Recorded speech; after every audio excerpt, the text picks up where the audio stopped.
Hello guys, welcome back to my channel. നമുക്ക് easy ആയിട്ട് എങ്ങനെ ഒരു കോഴിയട ഉണ്ടാക്കാം എന്ന് നോക്കാം. അതിനായി ഇഞ്ചി, പച്ചമുളക്, വെളുത്തുള്ളി പേസ്റ്റ്, കറിവേപ്പില, ഗരം മസാല, മല്ലിയില, ഇത് നമ്മൾ ചിക്കൻ, സവാള എല്ലാം കൂടെ നന്നായിട്ട് മൂപ്പിച്ച് മിക്സിയിലിട്ട് ക്രഷ് ചെയ്ത് വെച്ചതാണ്. ഇത് അതിനാവശ്യമായിട്ടുള്ള മഞ്ഞൾപ്പൊടി, മുളക് പൊടി, പെരിഞ്ജീരകപ്പൊടി. പിന്നെ അടുത്തതായിട്ട് നമുക്ക് പരത്താൻ ആവശ്യമായിട്ടുള്ള മൈദാമാവ് റെഡിയാക്കി വെച്ചിട്ടുള്ളതാണ്. പാനിലേക്ക് ആദ്യം ഇഞ്ചി, വെളുത്തുള്ളി, പച്ചമുളക് ചതച്ച് ഇട്ട് കൊടുക്കാം. അതിനുശേഷം ഗരം മസാല ഇട്ട് കൊടുക്കാം. അതിനുശേഷം നമുക്ക് ചിക്കനിൽ ഫില്ലിങ്സ് ചേർക്കാം. ഇതിലേക്ക് ആവശ്യമായ കറിവേപ്പില, പൊടികളെല്ലാം ചേർക്കാമേ.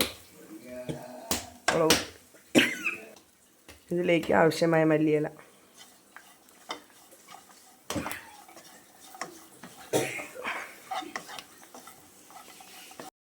നമുക്ക് ആവശ്യമായിട്ടുള്ള ഫില്ലിംഗ് റെഡിയായി. പരത്തി നമുക്ക് കട്ട് ചെയ്തെടുക്കാം. ഇതിലോട്ട് നമുക്ക് ഈ ഫില്ലിങ്സ് വെച്ച് ഇതുപോലെ ക്ലോസ് ചെയ്തെടുക്കാം. അതിലോട്ട് നമുക്ക് അല്പം ഫില്ലിങ്സ് വെച്ച് കൊടുത്ത ശേഷം നന്നായി ക്ലോസ് ചെയ്തെടുക്കാം. അങ്ങനെ എല്ലാ അടകളും റെഡിയായി. ഇനി നമുക്കിതിനെ ചൂടായ എണ്ണയിലിട്ടിട്ട് വറുത്ത് കോരാം.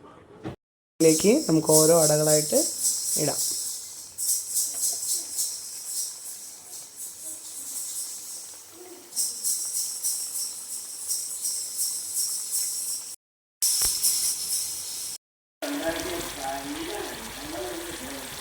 നമുക്കത് നല്ല ഗോൾഡൻ കളർ ആകുമ്പോഴത്തേക്കും നമുക്കത് എണ്ണയിൽ നിന്നും കോരാം. വളരെ ടേസ്റ്റിയായ കോഴിയട റെഡി. വീഡിയോ ഇഷ്ടപ്പെട്ടാൽ please like, share and subscribe.